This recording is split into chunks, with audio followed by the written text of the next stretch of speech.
প্রসঙ্গটা যখন ভিজে ভাতের, তখন কিন্তু বাঙালি সেরা। কারণ ভাত মানেই বাঙালি, আর বাঙালি মানেই মাছে ভাতে, সবাই জানো তোমরা।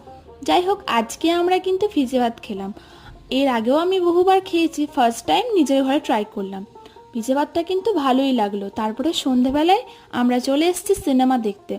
আর সিনেমা দেখার জন্য তোড়জোড় শুরু হয়ে গেছে। সাথে নিয়েছি পপকর্ন, ফ্রেঞ্চ ফ্রাই, যেটা আমাদের বাঙালি ভাষায় আলু ভাজাই বলে। আলু ভাজাটাকে কর্নফ্লোর দিয়ে ভেজে দিলেই হয়ে যায় ফ্রেঞ্চ ফ্রাই।